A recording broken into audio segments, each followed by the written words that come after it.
अक्सर लोग मुहासों से परेशान होकर ना जाने क्या क्या आजमाते हैं। लेकिन आज हम इस समस्या को एक बिल्कुल नए नजरिए से देखने वाले हैं। हम समझेंगे कि आयुर्वेद क्यों कहता है कि असली इलाज त्वचा पर कुछ लगाने में नहीं, बल्कि शरीर के अंदर जो गड़बड़ चल रही है उसे ठीक करने में है। और ये बात शायद बहुत से लोगों को अपनी सी लगेगी कि भाई अनगिनत क्रीम्स, तरह तरह के इलाज, सब कुछ कर लिया, लेकिन पिंपल्स हैं कि जाने का नाम ही नहीं लेते, बार बार लौट आते हैं। तो इसका मतलब तो साफ है ना कि हम समस्या की असली जड़ तक पहुंच ही नहीं पा रहे हैं। तो चलिए शुरुआत यहीं से करते हैं। आखिर मुहासों को सिर्फ एक स्किन प्रॉब्लम, एक ऊपरी समस्या मानना, यह हमारी सबसे बड़ी गलती क्यों है? देखिए, आयुर्वेद हमें इसकी एक बहुत गहरी समझ देता है।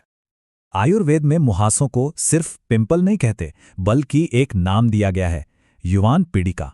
और कमाल की बात यह है कि नाम में ही इसका पूरा रहस्य छिपा है। युवान मतलब जवानी और पीड़िका मतलब एक तरह का संकेत। तो ये सिर्फ एक स्किन प्रॉब्लम नहीं हुई, ये तो शरीर के अंदर चल रहे किसी बड़े इम्बैलेंस का, किसी गड़बड़ी का एक बाहरी अलार्म है। तो अब एक बहुत ही इंटरेस्टिंग चीज देखते हैं। एक तरफ है आज का मॉडर्न साइंस और दूसरी तरफ हजारों साल पुराना आयुर्वेद का ज्ञान। चलिए कंपेयर करते हैं कि दोनों मुहासों के कारण के बारे में आखिर कहते क्या हैं। देखिए, मॉडर्न साइंस के हिसाब से तो प्रोसेस बड़ा सिंपल सा है। स्किन में तेल यानी सीबम ज्यादा बना, डेड सेल्स ने पोर्स को ब्लॉक कर दिया, फिर उसमें बैक्टीरिया पनपने लगे और बस नतीजा हुआ इन्फ्लेमेशन, यानी वो लाल वाला पिंपल। ये कहानी तो हम सबने सुनी ही है। और यहीं पर दोनों नजरियों में जमीन आसमान का फर्क आ जाता है। मॉडर्न साइंस क्या करता है? वो बाहरी लक्षणों पर फोकस करता है, तेल, बैक्टीरिया, सूजन, मतलब पिंपल को सुखाने की कोशिश करता है। लेकिन आयुर्वेद एक कदम पीछे जाकर सवाल पूछता है, भाई ये तेल ज्यादा बनी क्यों रहा है? और यहीं से वो समस्या की जड़ तक पहुंचता है, यानी शरीर के अंदर जमा हो रहे टॉक्सिन्स, जिसे आयुर्वेद में आम कहते हैं, और बिगड़े हुए दोषों पर। इसको समझना ना बहुत आसान है। सोचिए, मुहासों की पूरी कहानी ये 3 दोष मिल के लिखते हैं। सबसे पहले आता है कफ दोष। इसका काम है तेल और चिपचिपाहट पैदा करके पोर्स को ब्लॉक कर देना, मतलब एक तरह से जमीन तैयार करना। फिर आता है विलेन, पित्त दोष, जो अपनी गर्मी से सूजन, जलन और लालिमा पैदा करता है। और फिर आखिर में आता है वात, जो स्किन को ड्राई करके निशान छोड़ने में मदद कर सकता है। देखा, तीनों का अपना अपना रोल है। और ये आयुर्वेद का सबसे बड़ा, सबसे जरूरी सिद्धांत है। इसको ऐसे समझिए, मान लीजिए हमारा शरीर एक घर है और आम उस घर में इकट्ठा हो रहा कूड़ा कचरा है। अब जब घर में कूड़ा बहुत ज्यादा हो जाता है तो क्या होता है? हम उसे बाहर फेंकते हैं, है ना? बस शरीर भी यही करता है। वो उस गंदगी को, उन टॉक्सिन्स को किसी भी रास्ते से बाहर फेंकने की कोशिश करता है, और त्वचा उसके लिए सबसे आसान रास्ता बन जाती है। तो मुहासे क्या है? वो असल में शरीर की वही गंदगी है जो स्किन के जरिए बाहर निकल रही है। तो सवाल अब ये उठता है कि आखिर शरीर में ये गंदगी जमा ही क्यों होती है? ये अंदर का बैलेंस बिगड़ता क्यों है? हमारी रोजमर्रा की कौन सी आदतें हैं जो इसके लिए जिम्मेदार हैं?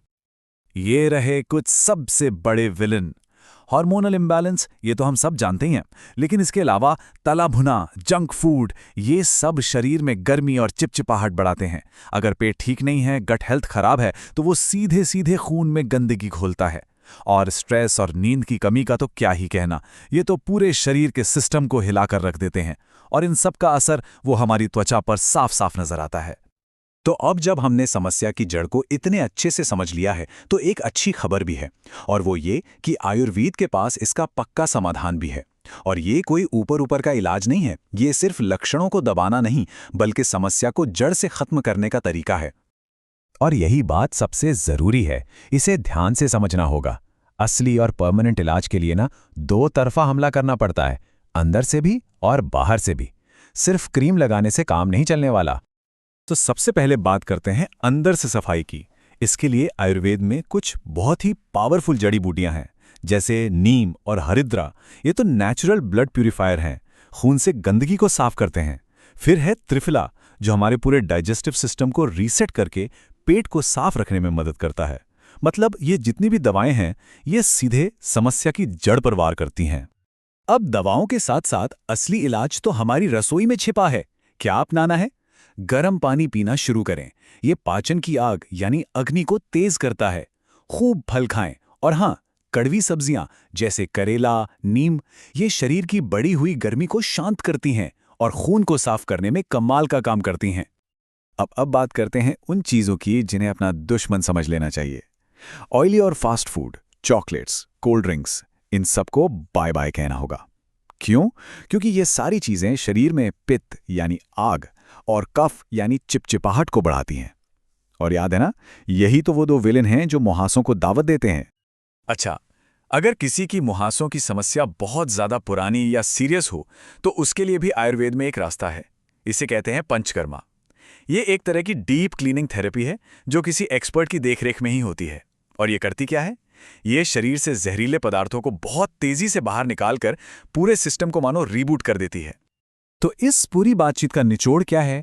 निचोड़ ये है कि आयुर्वेद हमें मुहासों को देखने का एक बिल्कुल नया, एक ज्यादा समझदारी भरा और कहीं ज्यादा असरदार नजरिया देता है। तो सबसे बड़ी बात जो हमें याद रखनी है वो ये है कि मुहासों का परमानेंट इलाज किसी क्रीम या ट्यूब में नहीं मिलता। असली इलाज है अपने हार्मोन्स को बैलेंस करना, डाइजेशन को सुधारना और शरीर के अंदर जमा गंदगी यानी आम को बाहर निकालना। तो अब सवाल सोचने वाला है, क्या सिर्फ सतह पर दिख रहे पिंपल पर पैच लगाना सही है या फिर उस जड़ को हमेशा के लिए ठीक करना जरूरी है जहां से ये समस्या बार बार पैदा हो रही है? अगर कोई इस आयुर्वेदिक नजरिए को और गहराई से समझना चाहता है या व्यक्तिगत सलाह की जरूरत महसूस करता है तो स्क्रीन पर दी गई जानकारी काम आ सकती है। ये सारी जानकारी हमें मिली है डॉक्टर रोहित कुमार, स्वर्णामृत आयुर्वेद से। हमारे साथ जुड़ने के लिए धन्यवाद।